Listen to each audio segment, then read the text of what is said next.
So very good morning मेरे प्यारे बच्चों। आज हम वीकली रिवाइज करेंगे जो भी हमने पूरे वीक के अंदर अपने आइटोजस देखे थे, जो भी डेली डिस्पैच में हमने पढ़ा था उसको वीकली एक क्विक वे में हम थोड़ा सा रिवाइज कर लेंगे, क्योंकि आपको पता है मैं हर एक आर्टिकल के नीचे एक क्वेश्चन देता हूँ। ठीक है, तो वो कई बच्चों को क्या प्रॉब्लम आती है कि वो जो क्वेश्चन होता है, तो जब डेली डिस्पैच का डिस्कशन होता है तो उसके बाद तो वो सॉल्व कर लेते हैं बहुत ईजिली, क्योंकि वो माइंड में फ्रेश रहता है।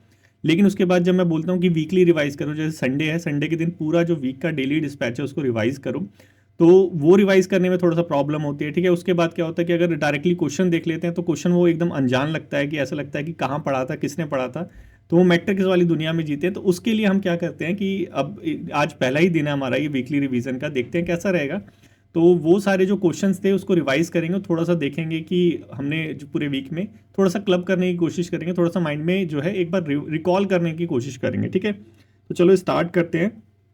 पहला हमारा क्वेश्चन है कि ट्रू स्टेटमेंट हमें इसमें फाइंड करनी है, मतलब 4-3 स्टेटमेंट गलत है, एक सही है। क्वेश्चन दे रखा है civil liability for nuclear damage act.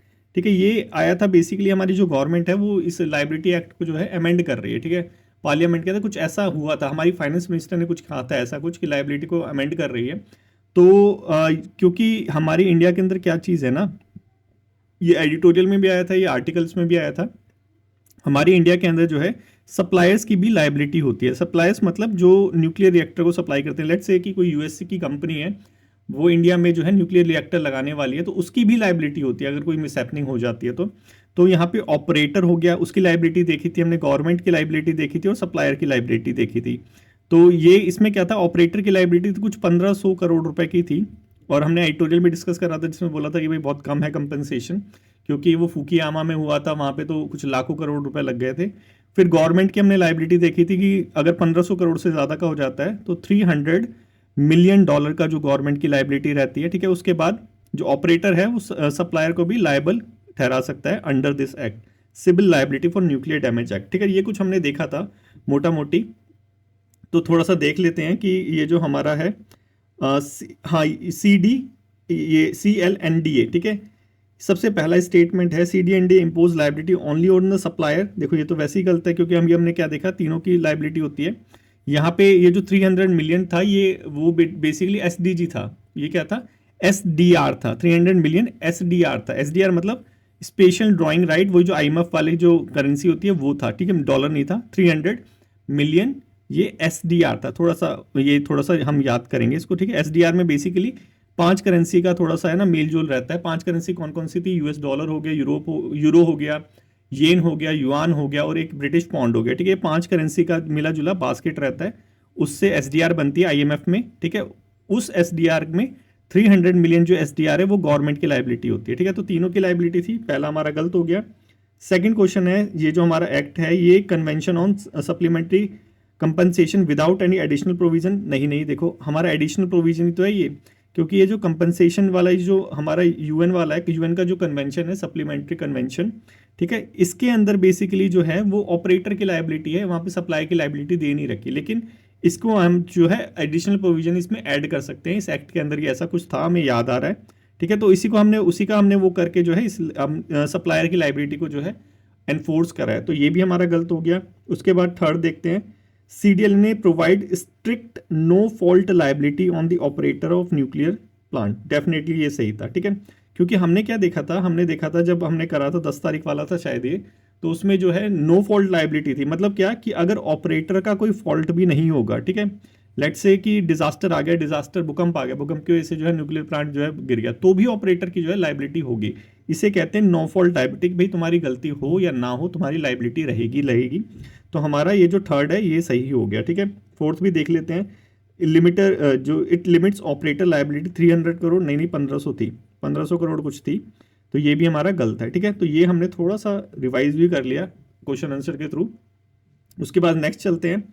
Next में था हमारा आर्टिकल 371G। ठीक है, आर्टिकल क्या था, 371G क्या था इस आर्टिकल के अंदर, ये बेसिकली टेम्परेरी था। ठीक है, ये क्या था, टेम्परेरी ट्रांजिशनल करके कुछ था, जो हमारी गवर्नमेंट स्टेट्स हैं उनको कुछ प्रोविज़न प्रोवाइड करा रखा था पार्ट 21 के अंदर। कौन से पार्ट 21 के अंदर प्रोवाइड करा रखा था, ट्रांजिशनल एडिशनल कुछ प्रोविज़न ऐसा करके था, स्पेशल प्रोविज़न था, temporary transitional and special provision करके इस आर्टिकल के अंदर प्रोवाइड करा रखा था। तो इसमें पूछ रखा है 371 जी के अंदर क्या था, ठीक है। हमने पढ़ा था आर्टिकल 371, ठीक है। आर्टिकल 371 लागू होता है किस पे, हमारा था गुजरात वाला एरिया, ठीक है। हमारा गुजरात और महाराष्ट्र वाला एरिया, ठीक है। महाराष्ट्र और गुजरात आता था, ठीक है। उसके बाद हमारा ABC ऐसे हम याद कर सकते हैं कि नागालैंड, असम और मणिपुर, नागालैंड, असम और मणिपुर, ठीक है। नाम ये क्या था, 1 2 या फिर ABC, मतलब मणिपुर C आ गया, B आ गया, असम आ गया, A हो गया, नागालैंड आ गया, ठीक है। उसके बाद हमारा कुछ D था, D में शायद हमारा एक बार देख लेता हूं मैं भी, D में था हमारा आंध्र प्रदेश और तेलंगाना। D और E था आंध्र प्रदेश और तेलंगाना, आंध्र प्रदेश और तेलंगाना था किसमें, D और E में, ठीक है। सिक्किम में था F, इतना मुझे याद है, SF हो गया, स्पेशल फोर्सेस, सिक्किम में हो गया F। और आई के साथ गोवा था, क्योंकि आई गो टू गोवा ऐसे करके कुछ मैंने बोला था, ठीक है। उसके बाद मिजोरम जी था, मिजोरम जी था, ठीक है। तो ऐसे करके कुछ जो है आप याद कर सकते हैं, इसमें जी पूछा है तो मिजोरम जी था, ठीक है। तो ये हमारा हो गया आंसर। तो ऐसे करके हमें कुछ याद कर रहा है, जैसे नाम हो गया, नाम मतलब क्या हो गया, नागालैंड, असम, मणिपुर। तो ABC, ठीक है। अगर C बोलेंगे तो मणिपुर हो गया, B बोलेंगे तो हमारा असम हो गया, A बोलेंगे तो नागालैंड हो गया, और अगर वो बोलेंगे तो हमारा महाराष्ट्र, 371 बोलेंगे तो हमारा महाराष्ट्र और गुजरात हो गया, ठीक है। उसके बाद ऐसे करके पूरा जो प्रोविजन था हमने वो थोड़ा सा याद करा था। जी में हमारा मिजोरम जी था, गोवा मैं गया था तो आई के साथ गोवा था, ठीक है। उसके बाद F से SF स्पेशल फोर्सेज मतलब सिक्किम के साथ क्या था हमारा, ये था अरुणाचल प्रदेश में H था, ठीक है। अरुणाचल प्रदेश में H था, तो ये हमारा अरुणाचल प्रदेश के 371 H में आता है। तो ऐसे करके तो जो है आप याद कर सकते हैं, ठीक है। तो ये हमारा हो गया ये वाला, थोड़ा सा ऐसे ही रिवाइज करना पड़ेगा, ऐसे ही हमें याद करना पड़ेगा, ठीक है। क्योंकि अगर बिल्कुल वैसे कनेक्ट करोगे, किसी ना किसी चीज़ से कनेक्ट करोगे तभी तो होगा। स्पेशल फोर्सेज मतलब सिक्किम के साथ F है, मतलब 371 F में क्या है हमारा सिक्किम है, ऐसे करके याद करना है, ठीक है। तो अपने माइंड मैपिंग अपने आप हिसाब से आप कर सकते हैं। एयरोफोर्स हमारा ये हो रहा था, इसकी थीम थी हमारी क्या, ब्रिज थीम थी, ठीक है। कोई याद, ये तो वैसे ही ऑलरेडी हमने देख लिया था। एक एज और थी, एज में क्या था, एज थी हमारी जो हमारे वो जो बिजनेसमैन थे उनकी एक स्पेशल कुछ मीटिंग हुई थी इसमें एयरोफोर्स के अंदर, उसकी थीम थी एज। ब्रिज थी हमारी लोकल वाली, ठीक है, जो कॉमन वाली थी। उसके बाद नेक्स्ट देखते हैं नेशनल फूड सिक्योरिटी एक्ट 2013, ठीक है। क्या था ये हमारा नेशनल फूड सिक्योरिटी एक्ट 2013, ये हमारा आ गए थे हम 11 फरवरी के उसमें डेली डिस्पैच में, ठीक है। अब इसमें थोड़ा सा देख लेते हैं, नेशनल फूड सिक्योरिटी एक्ट में भी वही बोल रखा है कि इसमें कौन सी करेक्ट नहीं है, मतलब सारी मैक्सिमम करेक्ट होगी। Objective of national food security act क्या था, हमें फूड और न्यूट्रिशनल सिक्योरिटी प्रोवाइड करानी थी, डेफिनेटली इसलिए तो हम ये एक्ट लेके आए थे। उसके बाद हमारी अंत्योदय योजना, ठीक है, इसके अंदर 2 पार्ट थे, ठीक है, जिसमें एक 35 किलो कुछ प्रोवाइड करा रहे थे और 1-2 किलो वाले कुछ अनाज प्रोवाइड करा रहे थे।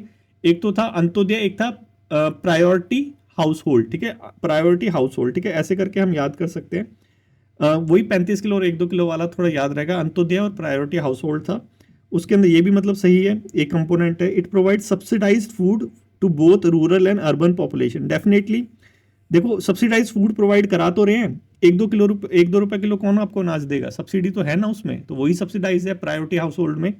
और हमने देखा था रूरल और अर्बन का परसेंटेज कुछ कितना था, 75% कुछ रूरल पॉपुलेशन थी और 50% कुछ जो थी अर्बन पॉपुलेशन थी। तो हमारा C भी सही हो गया। D हमारा है concept of equality universal distribution. देखो यूनिवर्सल डिस्ट्रीब्यूशन होता तो ये 100-100 होता, ये 100-100 है नहीं, तो मतलब यूनिवर्सल डिस्ट्रीब्यूशन है नहीं, तो ये हमारा गलत हो गया। ऐसे करके कुछ जो है यहाँ तक हम आंसर तक पहुँच सकते हैं। नेक्स्ट चलते हैं, फिर से एयर एक्सपो के ऊपर क्वेश्चन यहाँ पे बोल रखा है आसाराम, ठीक है। आसाराम बेसिकली जो ये हमारा आसाराम है, ये जो आसाराम है बेसिकली यूनाइटेड किंगडम का है, तो ऐसे करके याद कर सकते हैं। हमारे आसाराम बापू जी जो है UK गए थे प्रवचन देने के लिए, तो ठीक है, ऐसे करके आप जो है इसको याद कर सकते हैं। और थोड़ा सा और भी कुछ इसके अंदर वो था, उसको थोड़ा सा मैं देख लेता हूँ इसमें क्या क्या था। इसके अंदर बेसिकली हमने LLM करा था, आसाराम करा था, मैन पैड्स करा था, man portable air defence system करा था, और हमने जो IFEP जो सिस्टम था नेवी के लिए लिया था, फुल इलेक्ट्रिक प्रोपल्जन सिस्टम, इस ये भी साइन हो गया था। तो हमारी जो थेल्स UK की और भारत डायनेमिक लिमिटेड थी, इन दोनों ने कोलैबोरेशन करा था। तो ऐसे करके थोड़ा सा क्विकली रिवाइज कर लेना, थोड़ा सा अपनी आंखों के सामने से गुजार लेना और थोड़ा सा किसी पॉइंट से उसको कनेक्ट कर लेना, क्योंकि आपको पता होना चाहिए कि हम जो है विजुलाइज जितना करते हैं उतनी ज़्यादा चीज़ें हमारे माइंड में स्टिक रहती है। तो या जैसे हमने आश्राम को आसाराम कर लिया, आश्राम को फिर हमने क्या कर दिया, यूके में भी प्रवचन देने के लिए भेज दिया। तो जब भी आश्राम आएगा आपके माइंड में यूके आएगा ही आएगा, ठीक है। और इसके सिवा ऐसे भी कर सकते हैं, जैसे वो एसएफ था, स्पेशल फोर्सेज हमने बना दिया, सिक्किम के साथ हमेशा एफ आएगा। मैं गया गोवा तो गोवा के साथ आई आएगा, ठीक है। तो नाम आ गया तो ए बी सी आ गया कि 71 ए हो गया नागालैंड, असम हो गया, फिर मणिपुर हो गया सी। ऐसे करके थोड़ा सा माइंड मैपिंग करके हमें याद करना ही पड़ेगा, ठीक है, इन चीज़ों को। बाकी जो समझने वाली चीज़ है वो हम डेली समझ ही लेते हैं। उसके बाद यहाँ पे पूछ रखा है कि डिस्क्वालिफिकेशन, हाँ कुछ ऐसा हुआ था, हाँ पिटीशन आई थी हाई कोर्ट के अंदर, पिटीशन आई थी किस किस चीज़ से लेके, डिस्क्वालिफिकेशन से लेके।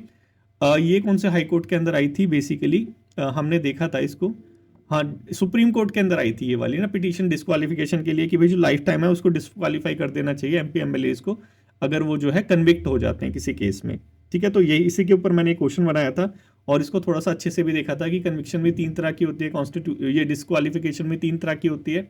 एक तो कॉन्स्टिट्यूशन में मेंशन होती है, ठीक है, कि अनसाउंड माइंड हो गया, ठीक है, ऑफिस ऑफ प्रॉफिट पे है तो वो भी जो है डिस्क्वालीफाइंग है। उसके बाद हमारा रिप्रेजेंटेशन ऑफ पीपल एक्ट 1951 था, ठीक है, 50 नहीं था 51 था, उसके अंदर भी लिखा था डिस्क्वालिफिकेशन के बारे में कि अगर जो है 2 साल के लिए अगर उसको कन्विक्ट कर देते, कन्विक्ट मतलब दोषी हो गया, वो उस पर ब्लेम नहीं है, दोषी हो गया, जो है प्रूफ हो चुका है कि वो दोषी है, 2 या 2 साल से ज़्यादा की सजा हो गई, तो वो 6 साल के लिए जो है डिस्क्वालीफाइड है एट द मूवमेंट, वहीं से जैसे ही ऑर्डर पास हुआ उसी दिन से वो जो है डिस्क्वालीफाई है 6 साल तक के लिए, ना तो इलेक्शन लड़ सकता है ना एमपी एमएलए, कुछ नहीं रह सकता, ठीक है, क्योंकि जेल में रहना पड़ेगा ना उसे तो उस टाइम पे, सिंपल सी चीज़ है। लेकिन प्रिवेंटिव डिटेंशन इसके अंदर नहीं आती, ये सारी चीज़ हमने डिस्कस करी थी। प्रिवेंटिव डिटेंशन होती है कि हमारे कॉन्स्टिट्यूशन में भी दे रखा है प्रिवेंटिव डिटेंशन के बारे में, फंडामेंटल राइट्स के बारे में, फंडामेंटल राइट्स में दे रखा है कि किसी घटना को होने से रोकने के लिए भी हम इंडिविजुअल को जो है अरेस्ट कर सकते हैं। जैसे हमारा जो है ना वो मनी लॉन्ड्रिंग वाला एक्ट, उसके अंदर प्रिवेंटिव डिटेंशन है, तो अगर उस एक्ट के अंदर किसी को अरेस्ट कर लिया, लेट से जब केजरीवाल इसके अंदर था, केजरीवाल जी सॉरी, क्योंकि अच्छी पोस्ट पे हैं तो उनको उनके साथ रिस्पेक्ट सबके साथ लगानी चाहिए, ठीक है, कोई वो नहीं होना चाहिए आपको, ठीक है। तो जो जब केजरीवाल जी थे, क्योंकि काफ़ी हायर रैंक पे है वो, ठीक है, क्योंकि केजरीवाल जी जब थे सीएम थे, सीएम के पद पे थे, तो उनको under prevention of money laundering act के अंदर अरेस्ट कर लिया गया था, ठीक है। लेकिन ये मनी लॉन्ड्रिंग एक्ट डिस्क्वालिफिकेशन में नहीं आता, ठीक है, तो इसलिए वो उस टाइम भी सीएम थे ही, निकलने के बाद भी सीएम थे वो, उन्होंने खुद रिजाइन करा था, ठीक है। तो ये हमें थोड़ा सा जो न्यूज़ है उसके थ्रू भी याद रखना चाहिए और सारी चीज़ों के थ्रू हमें थोड़ा थोड़ा याद रखना चाहिए, ठीक है। तो सबसे पहला तो यही दे रखा है, कौन सा ट्रू नहीं है, a person is disqualified under the RPA act 1950, ठीक है, लो यही आ गया, 1950 नहीं है 1951 है, उसके अंदर अगर 2 या 2 साल से ज़्यादा होता है तो वो हो गया। Preventive detention not lead to disqualification, ये अभी देख लिया। लिली थॉमस केस का नाम था, जिसके अंदर जो है हमारे सुप्रीम कोर्ट ने बोला था कि इमीडिएटली जो है वो डिस्क्वालीफाई होगा, और ये जो लाइफ टाइम के लिए नहीं है, डेफिनेटली नहीं है, इसीलिए तो पिटीशन लाई है। तो हमारा ए आंसर हो गया इसका, क्योंकि 1951 है, ठीक है। तो ये सारी चीज़ें हमने देख ली। उसके बाद हम देखते हैं अपना नेक्स्ट, हमारा नेक्स्ट है ये वाला, ठीक है, IMEC corridor, IMEC corridor. Basically ये क्या था ना, हमारे जो प्रधानमंत्री मोदी जी थे, ये Indian middle east European corridor है, ठीक है, Indian middle east European corridor है। हमारे जो पीएम जी थे वो अभी वहाँ पे गए हैं, फ्रांस की विजिट पे गए हैं प्रधानमंत्री मोदी जी, तो वहाँ पे कुछ इसके बारे में चर्चा हुई थी मैक्रोन से, मैक्रोन वहाँ के फ्रांस के जो है, तो उससे रिलेटेड था, तो इसको थोड़ा सा देख लेते हैं। हमने देखा था कि ये जो कॉरिडोर है ये 2 पार्ट में डिवाइड है, एक ईस्ट था और एक नॉर्थन पार्ट था। ईस्टर्न पार्ट में इंडिया आता है, नॉर्थन पार्ट में ये मिडिल ईस्ट और यूरोप वगैरह सारा रास्ता आ गया था। हमने पूरा मैपिंग देखी थी इसकी, ठीक है। तो सी लेन और लैंड लेन दोनों चीज़ आ रही थी उसके अंदर, क्योंकि इंडिया से लैंड से तो जा नहीं सकते, वो पाकिस्तान वाला रास्ता तो ऐसे ही ब्लॉक कर रखा है उन्होंने, नहीं तो हमारा जो सार्क है वो एक्टिव होता, वो रास्ता ब्लॉक है, इसलिए तो हमें ये IMEC बनाना पड़ रहा है, नहीं तो क्यों बनाते हम, ठीक है। सिंपल चीज़ है ये, हमें मिडिल ईस्ट जो है हमारा जो मिडिल ईस्ट हो गया, हमारा सेंट्रल एशिया हो गया, इसके अंदर कनेक्टिविटी थोड़ी बहुत देगा। हमारा छाबार पोर्ट हो गया, इसीलिए हम सारी इन्वेस्टमेंट कर रहे हैं वहाँ पे कनेक्टिविटी के लिए, ताकि हमारे जो बिजनेस है वो फैले वहाँ पे, ठीक है। तो ये जो कॉरिडोर है 2 पार्ट में डिवाइड था, हमने देख लिया था उस टाइम पे भी, नॉर्थन हो गया और ईस्टर्न हो गया। हमारा ईस्टर्न वाला पार्ट है, नॉर्थन वाला नहीं है इंडिया, ठीक है, इसको थोड़ा याद रखना। लैंड रूट सी रूट डेफिनेटली आता है हमारा, यहाँ से पोर्ट से लैंड रूट सी रूट से वहाँ कनेक्ट होगा मिडिल ईस्ट में, फिर वहाँ से फिर हम लैंड से जाएंगे, वो सारा हमने देखा था मैपिंग के अंदर। तो ये दोनों, पहली स्टेटमेंट तो डेफिनेटली सही है, इसके अंदर हमारी केबल वगैरह सारी चीज़ आ रखी थी, ठीक है, वो सारी चीज़ इसी प्रोजेक्ट के अंदर पार्ट है। उसके बाद इसके मेंबर स्टेट हमने देखे थे। मेंबर स्टेट में हमारा था, इंडिया था, डेफिनेटली इंडिया था, फ्रांस था, जर्मनी था, सऊदी अरेबिया था, यूएई था, यूएसए था, इजिप्ट नहीं था। इजिप्ट नहीं था, इजिप्ट क्योंकि मिडिल ईस्ट में नहीं आता, इजिप्ट आता है उसमें अफ्रीकन आइलैंड में आता है, ठीक है। तो इसलिए ये वाला जो हमारा स्टेटमेंट है ये गलत हो गया, ठीक है। थोड़ा सा अगर देखें कौन कौन से स्टेट थे इसमें, तो इसमें था यूरोपियन यूनियन था इसमें, ठीक है, यूरोपियन यूनियन था इसके अंदर, ठीक है, यहाँ यही छूट गया। इंडिया था, European union, France, Germany, Italy, Italy आया क्या इसमें? इटली नहीं आया, तो इटली भी था, इटली भी था हमारा, यूरोपियन यूनियन, इटली हो गया, सऊदी अरेबिया, यूएई, यूएस और इटली, इससे ये सारे हो गए हमारे, ठीक है। तो मतलब इजिप्ट नहीं था, लेकिन क्योंकि इजिप्ट हमारा अफ्रीकन कंट्री में आता है, ठीक है, वो सनाई पेनिनसुला याद करो वो वाला, ये इजिप्ट आता है। तो ये हमारा दूसरा गलत हो गया, तो हमारा ए सही है। कौन सा हमारा सही है? सिर्फ ए सही है। नेक्स्ट चलते हैं, नेक्स्ट है हमारा public account committee. Public account committee important body है, किसकी? पार्लियामेंट की इंपॉर्टेंट बॉडी है। क्यों इंपॉर्टेंट है? क्योंकि ये अकाउंटेबिलिटी सेट करती है हमारी गवर्नमेंट की। किसकी सेट करती है? हमारी गवर्नमेंट की अकाउंटेबिलिटी सेट करती है। और अभी क्या था, हमारे जो वेणुगोपाल जी थे, उन्होंने कुछ नेशनल हाईवे पे टैक्स लगाने से रिलेटेड कुछ ऐसा बोला था स्टेटमेंट, थोड़ा थोड़ा याद करो। तो अब पूछा है कि कौन सी स्टेटमेंट यहाँ पे सही नहीं है, ठीक है। स्टेटमेंट सही नहीं है, इससे पहले थोड़ा सा बैठो, थोड़ा सा रिकॉल कर लो, ठीक है। अगर खुद प्रैक्टिस करो तो थोड़ा सा रिकॉल करा करो कि क्या क्या चीज़ें थी, हमने क्या क्या चीज़ें पढ़ी थी। देखो, हमने कुछ ऐसा पढ़ा था कि जो पब्लिक अकाउंट कमेटी थी, अपोजिशन का पार्टी, अपोजिशन जो मेंबर थे उसका वो चेयरमैन था। अपोजिशन मेंबर जैसे वेणुगोपाल जी कांग्रेस के हैं, वो इसके चेयरमैन थे, ठीक है। उसके बाद हमने क्या पढ़ा था? उसके बाद हमने पढ़ा था कि वेणुगोपाल जी चेयरमैन थे, प्लस इसके अंदर राज्यसभा और लोकसभा दोनों की सीटें थी, ठीक है, दोनों की सीटें थी, और जो रेशियो था बराबर नहीं था, राज्यसभा का कम था, लोकसभा का ज़्यादा था, 15-7 ऐसा कुछ था, मेरे को याद आ रहा है, थोड़ा सा देख लेता हूँ। हाँ, ऐसे ही है, 15-7 है। तो मेरा तो देखना बनता है, तुम्हारा नहीं बनता। रिवाइज करो तो कर सकते हो, लेकिन पहले रिकॉल करने की कोशिश करना, ठीक है। 15-7 का ये था। उसके बाद कैग वगैरह की रिपोर्ट थी, हाँ, डेफिनेटली ऑडिट करता था, परमानेंट तो डेफिनेटली थी ही कमेटी। और इसके बाद हमने देखा था हर साल ये जो है ये वो बनती है, इसको वो करते हैं, वो फॉर्म करते हैं। और ये शायद बहुत पुरानी अंग्रेजों के टाइम का कोई एक्ट था, तब से बन गई थी। 1919 गवर्नमेंट ऑफ इंडिया एक्ट 1919 था, तब से ये बन चुकी थी, ठीक है। तो ये सारी चीज़ें थोड़ी थोड़ी रिकॉल करने की कोशिश करना, फिर अपना डेली डिस्पैच में जाके जो है हम रिवाइज कर सकते हैं। तो जो public account committee permanent commission है, ठीक है, सही है। हमें कौन सा फाइंड, करेक्ट ही फाइंड करना है, नहीं नॉट करेक्ट, ठीक है। Examine government expenditure audit CAG reports, definitely करती है। हमने देखा था कि बाद में करती है, पहले नहीं करती, ये भी देखा था हमने। और पॉलिसी में कुछ नहीं कर सकती, सिर्फ एक्सपेंडिचर जो करा है उस पर कर सकती है, ठीक है। ये हो गया हमारा। अब यहाँ पे इसका हेड ये बता रखा है, स्पीकर है। देखो, हमने तो ये पढ़ा था ना, स्पीकर नहीं है, हमने पढ़ा था कांग्रेस का मेंबर है, अपोजिशन का। अगर स्पीकर होगा तो क्यों वो बोलेगा, ठीक है। इसकी जो पब्लिक अकाउंट कमेटी है, इसका मेन रोल क्या है? इसका मेन रोल है हमारी गवर्नमेंट को अकाउंटेबल ठहराना पार्लियामेंट के अंदर, ठीक है। पार्लियामेंट्री कमेटी है ये। तो अगर पार्लियामेंट्री कमेटी का जो हेड होगा वही जो है लोकसभा स्पीकर होगा। लोकसभा स्पीकर कौन होता है? जनरली लोकसभा स्पीकर होता है वो एक जो रूलिंग पार्टी होती है उसका मेंबर होता है, ठीक है। उसका जो एमपी एमएलए होता है उसका वो होता है, उसको वो अपने पद से रिजाइन देता है। क्यों? क्योंकि उसको आप जो है स्पीकर बना रहे हैं, लेकिन अंदर से तो वो उसी पार्टी का है ना, रूलिंग पार्टी का। अगर रूलिंग पार्टी के मेंबर को ही तुम पब्लिक अकाउंट कमेटी का वो बना दोगे तो ये तो कन्फ्लिक्ट ऑफ इंटरेस्ट हो गया कि भाई वो तो मेरी पार्टी का और मैं अपनी पार्टी के लिए क्या करूंगा, वो करूंगा, जांच करूंगा। तो अपोजिशन पार्टी का अगर होगा तो वो ढंग से जांच कर पाएगा, वो ढूंढ ढूंढ के लेके आएगा कि गवर्नमेंट ने क्या गलतियां करी है। तो यहाँ पे ये तो बिल्कुल नहीं हो सकता, ठीक है। तो ऐसे करके थोड़ा समझने की कोशिश करना। रिकमेंड करता है, हाँ, ये भी चीज़ हमने देखी थी कि जो पब्लिक अकाउंट कमेटी है वो रिकमेंडरी टाइप की होती है, कोई इसके जो ऑर्डर्स वगैरह होते हैं इन्फोर्सेबल नहीं होते, ठीक है। लेकिन ये भी बहुत ज़्यादा होता है कि वो जो करती है उसको मानना पड़ता है, ठीक है। तो ये हमारा हो गया, इसका आंसर सी हो गया, हमारा सी गलत है। नेक्स्ट चलते हैं डिस्ट्रप्टिव टेक्नोलॉजी। हमारे मोदी जी ने कुछ बोला था शायद, ऐसा हल्का हल्का याद आ रहा है, देख लेते हैं एक बार। हाँ, डिस्ट्रप्टिव नहीं नहीं नहीं, हमारे सीडीएस जी ने बोला था। सीडीएस, हमारे जो सीडीएस थे, एरोस्पेस जो हो रहा है वहाँ पे डिस्ट्रप्टिव टेक्नोलॉजी के बारे में कुछ बोला था। तो इसको थोड़ा सा देख लेते हैं। ब्रिज हो गया हमारा, एज हो गया, वो थोड़ा सा याद रखना। उसके बाद ऐसा जिसमें ऐसा कुछ दे नहीं रखा, वही वॉरफेयर के बारे में उन्होंने कुछ चर्चा करी थी सीडीएस जी ने। कौन है हमारे सीडीएस? अनिल चौहान, ठीक है। उन्होंने कुछ डिस्कस करा था डिस्ट्रप्टिव टेक्नोलॉजी की, जो वॉरफेयर का जो पैटर्न है वो चेंज हो रहा है, वो सारी चीज़ें। तो डिस्ट्रप्टिव टेक्नोलॉजी होती क्या है? देखो जितनी भी नई चीज़ें आ रही है ना एडवांस टाइप की, एआई हो गया, क्वांटम साइंस हो गया, ये हो गया, वो हो गया, इलेक्ट्रॉनिक वो हो गया, ऑटोमेटिव ड्रोन हो गया, सारे डिस्ट्रप्टिव टेक्नोलॉजी में आते हैं। तो इसका आंसर क्या है? डी आंसर है इसका, ठीक है। जितनी भी एडवांस टेक्नोलॉजी, रोबोट्स वगैरह हो गए जो वॉरफेयर में यूज़ करते हैं, ऑटोमेटेड मिसाइल्स हो गई जो एआई वीआई पे चलती हैं, सारी चीज़ डिस्ट्रप्टिव टेक्नोलॉजी में आती है। तो वही हमें हमारा आंसर होगा, ठीक है। नेक्स्ट चलते हैं। नेक्स्ट है हमारा प्रेसिडेंट रूल, ठीक है। प्रेसिडेंट रूल से रिलेटेड हमने क्या देखा था? अच्छा हम यहाँ तक आ गए, ठीक है, ओके। प्रेसिडेंट रूल से हमने क्या देखा था? प्रेसिडेंट रूल अभी लगा था मणिपुर में, हाँ मणिपुर में लगा था, ये हमने देखा था।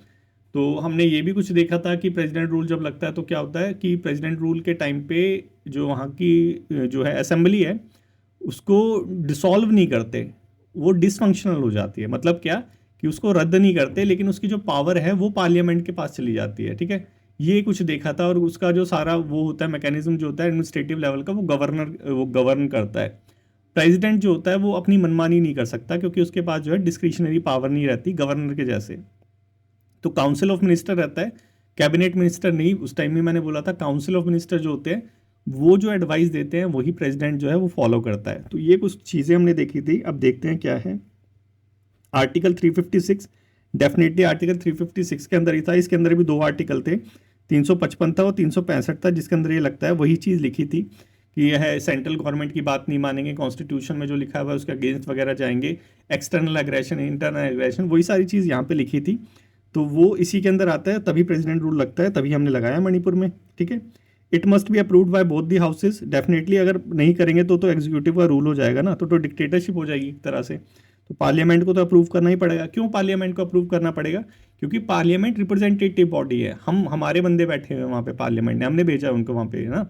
तो इसीलिए तो कहते हैं रिप्रेजेंटेटिव डेमोक्रेसी है इंडिया, कि हमारे बंदे वहाँ पे बैठे हुए हैं, वो अप्रूव करेंगे कि ये जो प्रेसिडेंट रूल लगा है ये सही है या नहीं है। यही चेक एंड बैलेंस होता है, ठीक है। तो अप्रूव तो करना पड़ेगा, 2 महीने के अंदर करना चाहिए, बिल्कुल डेफिनेटली 2 महीने के अंदर करना चाहिए। और एक चीज़ वो भी देखी थी कि हमने, अगर हमारा लोकसभा नहीं होगा तो 31 दिन का टाइम जो है एक्स्ट्रा दे देते हैं। तो ठीक है, वो भी चीज़ है यहाँ पे। ये हो गया हमारा, मतलब ये भी सही है हमारा। इनकरेक्ट फाइंड करना है ना, ठीक है। Once impose it can be extended unlimited period. भाई मरवाओगे क्या अनलिमिटेड पीरियड? नहीं नहीं, ये गलत है, ठीक है। अनलिमिटेड पीरियड होगा तो फिर तो वो कभी हटाएंगे ही नहीं प्रेसिडेंट रूल को। हर 6 महीने के अंदर इसको जो है रिवाइज करना पड़ता है। 6 महीने की वैलिडिटी होती है, हर 6 महीने के अंदर जो प्रेसिडेंट रूल है उसको रिवाइज करना पड़ता है, पार्लियामेंट अप्रूवल देता है। उसके बाद जो है, उसके बाद क्या होता है, उसके बाद 3 साल तक रहता है ये, ठीक है। अनलिमिटेड नहीं है, 3 साल तक रहता है। और 3 साल तक रहता है। और एक चीज़ और थी इसके अंदर, क्या चीज़ थी? 3 साल तक रहने के बाद एक चीज़ और थी, मेरे अभी दिमाग में आया था। हाँ, कौन सी मेजोरिटी से पास होता है? स्पेशल मेजोरिटी से पास होता है, ठीक है। ये जो अप्रूवल होता है अनलिमिटेड नहीं है, सी हमारा गलत है, ठीक है। सी आंसर है बेसिकली इसका। चौथी स्टेटमेंट भी देख लेते हैं। During president rule the state assembly is placed under the suspension animation. Definitely ये सस्पेंडेड एनिमेशन क्या था ये भी हमने देखा था। ये तो न्यूज़पेपर के अंदर वर्ड लिखा था, इसका मतलब था टेम्परेरी सस्पेंड कर देंगे। वही की जो है डिसॉल्व नहीं करेंगे, डिसफंक्शनल हो जाएगी, उसी को कहते हैं सस्पेंडेड एनिमेशन, ठीक है। तो ये हमारा हो गया। जो एमएलए वगैरह होते हैं वो मेंबर रहते हैं, ठीक है। ऐसा नहीं है एमएलए को निकाल देंगे प्रेसिडेंट रूल लग गया तो, लेकिन डिसफंक्शनल है तो एमएलए करेगा क्या? सारी चीज़ तो पार्लियामेंट से हो रही है, ठीक है। ये हो गया हमारा ये वाला क्वेश्चन। नेक्स्ट चलते हैं बॉर्डर मैनेजमेंट का। बॉर्डर मैनेजमेंट का लेके क्यों आए थे इसको थोड़ा सा देख लेते हैं। ये हमारे 14 तारीख वाले में था बॉर्डर मैनेजमेंट का, ठीक है। प्रेसिडेंट रूल हो गया हमारा, उसके बाद था हमारा, हाँ, फ्री मूवमेंट रिजिम, याद आ गया, ठीक है। बॉर्डर मैनेजमेंट का क्वेश्चन था हमारा फ्री मूवमेंट रिजिम। हमने जो है मणिपुर के साथ, मणिपुर नहीं म्यांमार के साथ जो है फ्री मूवमेंट रिजिम है हमारा, ठीक है। तो वहाँ पे क्या हुआ था, वहाँ पे 10 किलोमीटर तक हमने अभी वो कर रखा है। पहले ज़्यादा था, किसी टाइम पे 60 था, मैं अभी जाके आया था, मैंने बताया था शायद ऐसा कुछ कि वहाँ पे 10 रुपये की पर्ची कटाओ, 10 किलोमीटर तक जाओ, याद आया कुछ। हाँ, अब QR कोड लगा दिया उन्होंने, तो 10 किलोमीटर की पर्ची, 10 किलोमीटर वाला नहीं, अब QR कोड है पर्ची पे, उस बस वो छपा होगा QR कोड, ठीक है।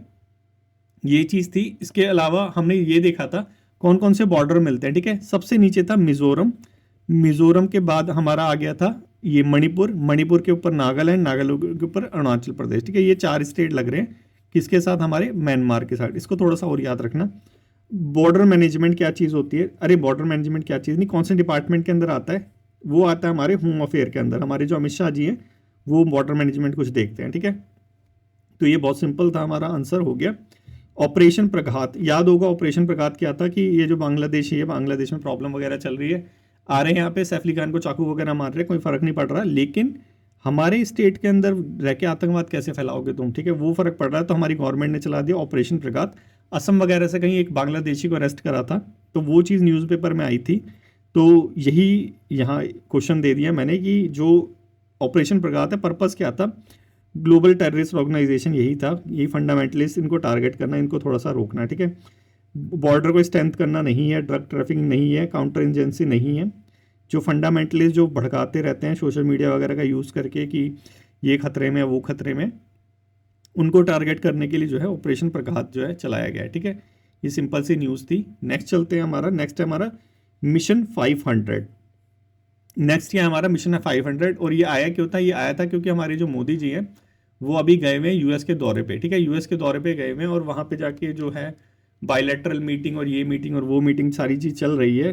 जो ट्रम्प जी है उनको थोड़ा सा मनाया जा रहा है, क्यों भाई, सैंक्शन पे सैंक्शन लगाए जा रहे हैं वो ठीक है, तो इसलिए वहाँ पे जो है हमारे बिजनेस वगैरह थोड़े ठीक चले कि हम भी थोड़ा जो है टैरिफ कम कर देंगे, थोड़ा सा आप कर दो सर, इसकी वजह से यही चीज़ चल रही है वहाँ पे। बेसिकली होता क्या है, कमरों में यही होता है, तो यही यहाँ पे बता रखा है, इसी से क्वेश्चन आ गया मिशन 500। और एक चीज़ होती है ट्रस्ट इनिशिएटिव, ठीक है, ये दोनों हमारे यूएस के साथ है।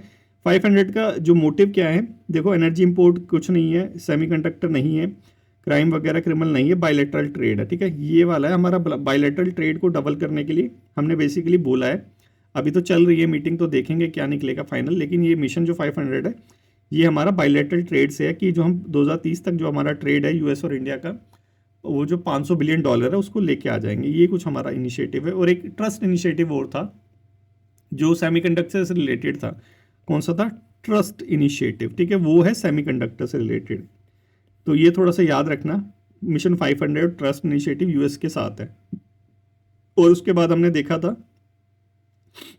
कि हाँ, हमने देखा था कुछ एक वो अवार्ड वगैरह चल रहे थे, एक बार देख लेता हूँ। स्पोर्ट्स, हाँ, sports star of the year, ठीक है, हमने देखा था मुंबई वगैरह में चल रहे हैं sports star of the year. और हमारे जो जयशाह के जो सुपुत्र हैं, हमारे नहीं, अमित शाह सर के जो सुपुत्र हैं जयशाह जी, वो जो है अवार्ड दे रहे थे। एक फोटो आई थी द हिंदू के अंदर, तो उसको थोड़ा सा माइंड में रखे हुए हम ये ईयर ऑफ द अवार्ड देखा था। किसको मिला था? वो मिला था भाकर को, मनु भाकर को, शूटिंग वाली थी।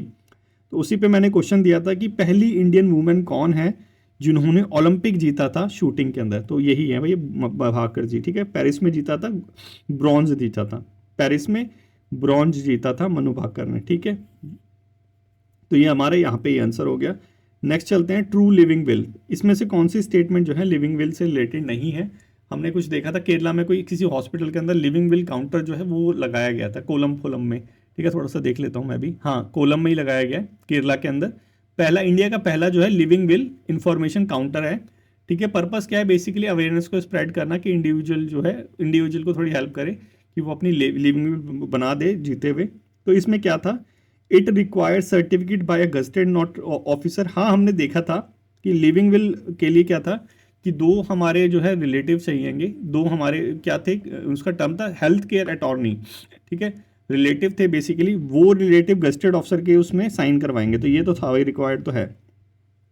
It allow individual to choose life sustaining treatment. और हाँ, बिल्कुल कि जो इंडिविजुअल था उसको चॉइस है कि अगर वो ऐसी अवस्था में चला जाता है, टर्मिनली इल हो जाता है, तो उसको कैसा उपचार दिया जाएगा, तो ये चॉइस थी। उसके बाद इट लीगली परमिट यूथेनेसिया। देखो, हमने देखा था भाई जो हमारे इंडिया में, ये यूथेनेसिया से अलग है, हमने तो पहले ये देख लिया था, ठीक है। उसमें ये भी देखा था कि यूथेनेसिया इंडिया में जो है लीगल नहीं है। पैसिव यूथेनेसिया जो है कि आपका जो लाइफ सपोर्ट है उसको हटाना, ठीक है, उसे कहते हैं पैसिव यूथेनेसिया, ना कि जहर का इंजेक्शन देना, उसको कहते हैं एक्टिव यूथेनेसिया। तो हमारे इंडिया में जो एक्टिव यूथेनेसिया है वो इलीगल है, ठीक है।